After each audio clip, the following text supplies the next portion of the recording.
Give ear, O heavens, and I will speak, and hear, O earth, the words of my mouth. Let my teachings drop as the rain, my speech distill as the dew, as raindrops on the tender herb, and as flowers on the grass, showers on the grass. For I proclaim the name of the Lord. Ascribe greatness to our God.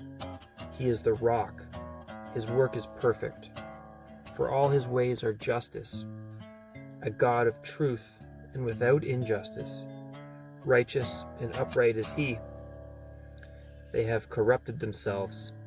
They are not his children, because of their blemish, a perverse and crooked generation. Do you thus deal with the Lord, O foolish and unwise people? Is he not your Father who bought you? Has he not made you and established you? Remember the days of old. Consider the years of many generations. Ask your father, and he will show you, your elders, and they will tell you. When the Most High divided their inheritance to the nations, when he separated the sons of Adam, he set the boundaries of the peoples according to the number of the children of Israel.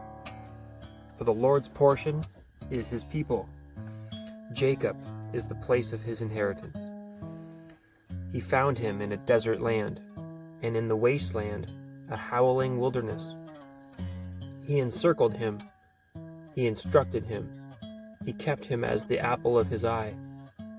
As an eagle stirs up its nest, hovers over its young, spreading out its wings, taking them up, carrying them on its wings. So the Lord alone led him, and there was no foreign god with him. He made him ride in the heights of the earth, that he might eat the produce of the fields. He made him draw honey from the rock, and oil from the flinty rock, curds from the cattle, and milk of the flock, with fat of lambs, and rams of the breed of Bashan, and goats, with the choicest wheat. And you drank wine, the blood of the grapes.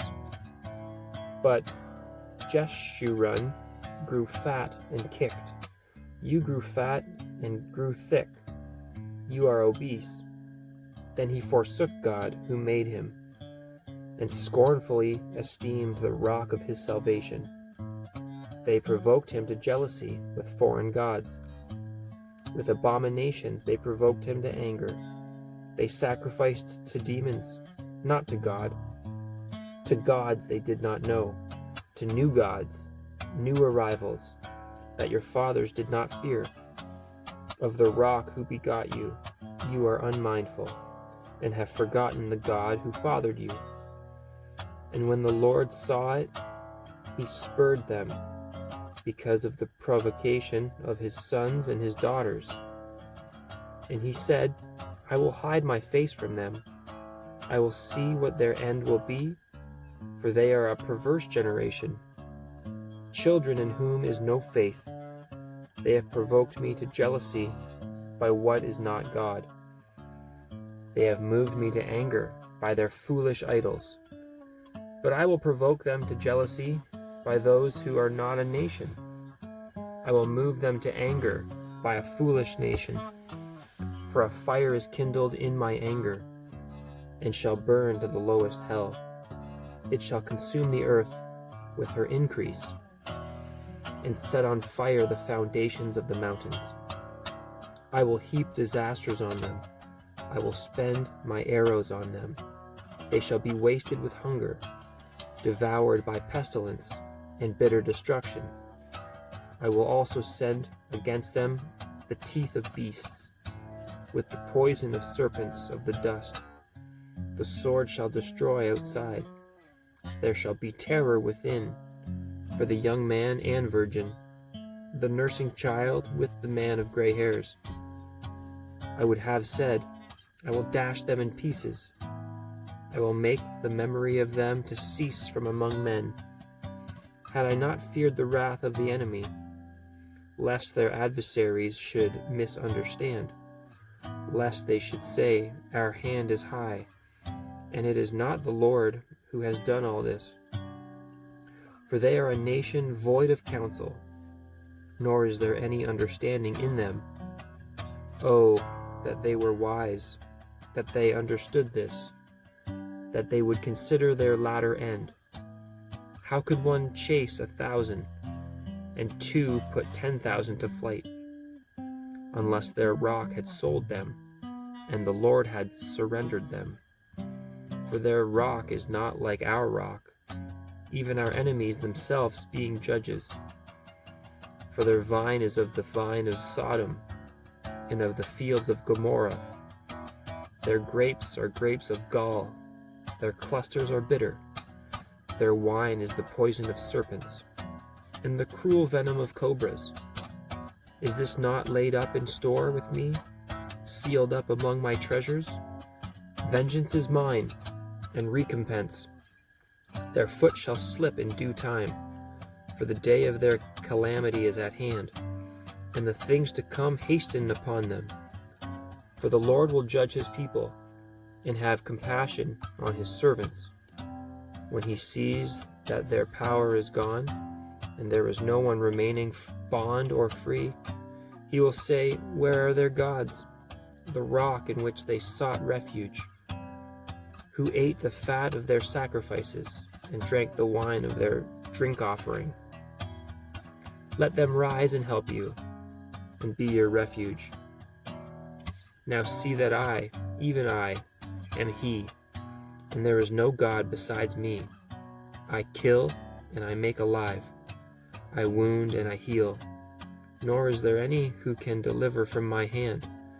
For I raise my hand to heaven, and say, as I live forever, if I whet my glittering sword, and my hand takes hold on judgment, I will render vengeance to my enemies, and repay those who hate me.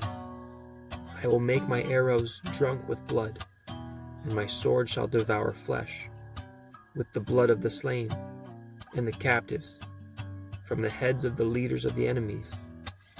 Rejoice, O Gentiles, with his people, for he will avenge the blood of his servants, and render vengeance to his adversaries. He will provide atonement for his land and his people. So Moses came with Joshua, the son of Nun, and spoke all the words of this song in the hearing of the people.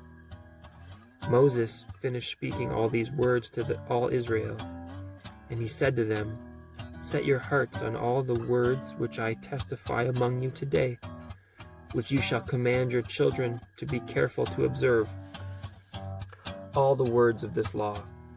For it is not a futile thing for you, because it is your life, and by this word you shall prolong your days in the land which you cross over the Jordan to possess."